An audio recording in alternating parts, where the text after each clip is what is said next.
Bienvenue les Vandariens. Aujourd'hui, nous partons ensemble en quête d'un mystère aussi fascinant que terrifiant. À travers les montagnes escarpées, au-dessus des eaux tumultueuses et au cœur des vallées les plus isolées, se dressent des ponts fascinants, mystérieux et inquiétants. Les ponts du diable. Vous ne passerez pas! Qu'ils soient en France, en Italie, en Espagne ou même en Amérique latine, ces ouvrages défient le temps et les éléments. Pourtant, tous le même nom inquiétant. Pourquoi le diable aurait-il construit autant de ponts? Quelle force mystérieuse lie ces architectures en l'entité démoniaque? Aujourd'hui, nous partons pour un voyage à travers les siècles et les légendes, à la découverte des ponts du diable du monde entier. Notre voyage commence en Toscane, dans le petit village de Borgo a Monzano. Il se dresse l'un des ponts les plus impressionnants et les plus mystérieux d'Italie, le pont du diable, aussi appelé Ponte della Maddalena. Sa forme unique avec une arche centrale vertigineuse semble défier les lois de la gravité. La légende raconte que les habitants, désespérés par l'impossibilité de terminer le pont, firent appel au diable. Celui-ci promit d'achever l'ouvrage en une nuit, mais en échange, il exigea l'âme de la première personne qui le traversait. Au petit matin, les villageois rusés envoyaient un chien à traverser le pont, laissant le diable furieux, mais vaincu. Les habitants murmurent que la nuit, une présence rôde autour de l'arche principale, comme une ombre qui guette les âmes imprudentes. Les plus courageux affirment avoir ressenti un souffle glacial en traversant le pont, comme si le diable lui-même cherchait encore à récupérer ce qui lui est dû. En Ardèche, le pont du diable de Thueyts est un ouvrage saisissant qui enjambe les gorges escarpées. La légende raconte que le diable lui-même aurait défié un ermite de franchir la rivière en construisant ce pont en une nuit. Mais lorsque Satan tenta de le traverser pour réclamer l'âme promise, une lumière divine l'empêcha. Furieux, le diable disparut dans un tourbillon de flammes, laissant derrière lui ce pont maudit. Aujourd'hui, les visiteurs affluent pour admirer l'ouvrage, mais aussi pour ressentir la puissance mystique qui semble encore imprégner les pierres. On dit que celui qui traverse le pont en passant au diable risque de perdre son âme.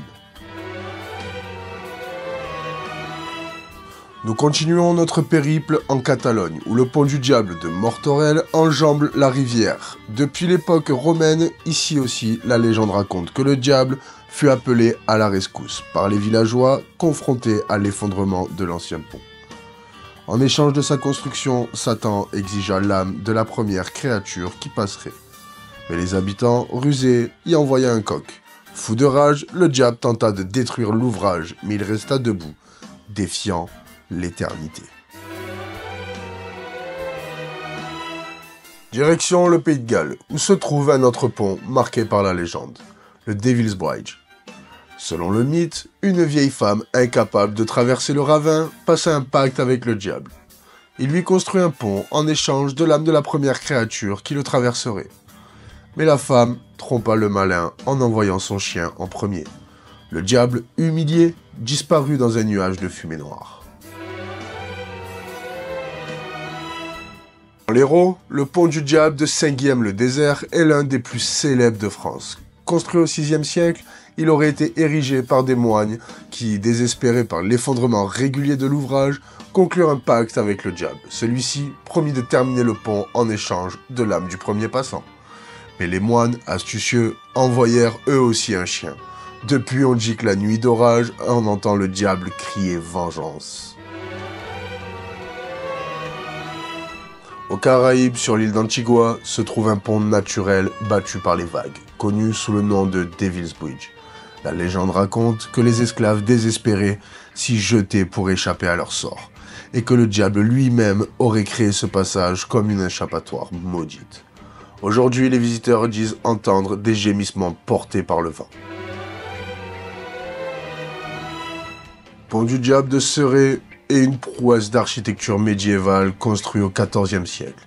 Il fut longtemps le plus haut pont en pierre du monde. La légende raconte qu'un pacte fut conclu avec le diable en échange, encore une fois, de l'âme du premier être vivant. Les habitants, aussi rusés, envoient encore un chien. Le diable Encore trompé? Comme d'habitude, reste autour de ce pont pour hanter l'éternité. En Suisse, le col du Saint-Gothard abrite un autre pont du diable, une arche imposante surplombant les eaux rugissantes. La légende raconte que le diable tenta de détruire l'ouvrage avec un énorme rocher. Mais une force divine l'arrêta net. On dit que les griffures du diable sont encore visibles sur le rocher. Du diable, légende ou réalité, continue de fasciner les voyageurs du monde entier. Ces ouvrages anciens, empreints de mystère, racontent des récits de pactes funestes et de ruses humaines. Si cette aventure vous a plu, abonnez-vous à Vandar TV pour ne rien manquer des prochaines découvertes légendaires. Allez, à bientôt les Vandariens, et comme toujours, l'aventure continue.